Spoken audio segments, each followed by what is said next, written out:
గౌతమ్ చనిపోవడానికి కొండ మీదకి వస్తూ ఉంటాడు. ఇంతలో అక్కడ ఉన్న గౌతమ్ అయితే మళ్ళీ "నువ్వు లేని జీవితం నేను ఊహించుకోలేకపోతున్నాను.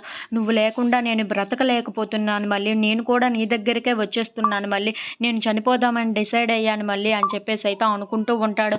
ఇంతలో అక్కడ ఉన్న గౌతమ్ అయితే మన పాప తల్లిదండ్రులు లేని పాప అవుతుంది. ఏం జరిగినా సరే ఈరోజు నేను చనిపోవాలని డిసైడ్ అవుతున్నాను అని చెప్పేసైతే అక్కడి నుండి దూకైపోతూ ఉంటాడు. ఇంతలో ఆరాధ్య అక్కడికి వచ్చి "హే! ఎవరు నువ్వు? ఎందుకు చనిపోవాలనుకుంటున్నావు?" అని చెప్పేసైతే తనని పక్కకు తోసేస్తూ ఉంటుంది. ఇంతలో అక్కడ ఉన్న గౌతమ్ అయితే ఒక రాయి ఉన్న దగ్గరికి వెళ్ళి పడిపోయి తనకి గాయమైతే జరుగుతూ ఉంటుంది. అయ్యో! ఎందుకు ఇలా జరిగింది అని చెప్పేసైతే అక్కడ ఉన్న ఆరాధ్య అయితే చాలా టెన్షన్ పడిపోతూ ఉంటుంది. ఇంతలో అక్కడ ఉన్న గౌతమ్ అయితే అబ్బా! అని చెప్పేసైతే పక్కకు తిరుగుతూ ఉంటాడు. ఎవరు నన్ను ఇలా చేసింది అని చెప్పేసైతే అనుకుంటూ తిరుగుతూ ఉంటాడు. ఇంతలో అక్కడ ఉన్న ఆరాధ్యను చూడలేక చూస్తూ అది ఒక్కసారిగా షాక్ అయిపోతూ ఉంటాడు. ఏంటి నా మళ్ళీ లాగానే ఉంది అని చెప్పేసైతే అనుకుంటూ ఉంటాడు. ఇంతలో అక్కడ ఉన్న ఆరాధ్య అయితే ఎందుకు చనిపోవాలనుకుంటున్నావు అని చెప్పేసైతే అంటూ ఉంటుంది.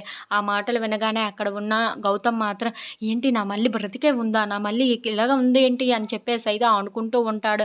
అలా చూస్తూ ఒక్కసారిగా షాక్ అయిపోయి అక్కడ ఉన్న ఆరాధ్యను మళ్ళీ అనుకుంటూ ఉంటాడు. ఇంతలో అక్కడ ఉన్న మళ్ళీ మాత్రం ఎందుకు నువ్వు చనిపోవాలనుకుంటున్నావు? చనిపోతే నీకేం వస్తుంది చెప్పు అని చెప్పేసైతే తనని నిలదీస్తూ ఉంటుంది. If you like this video please like, share and subscribe.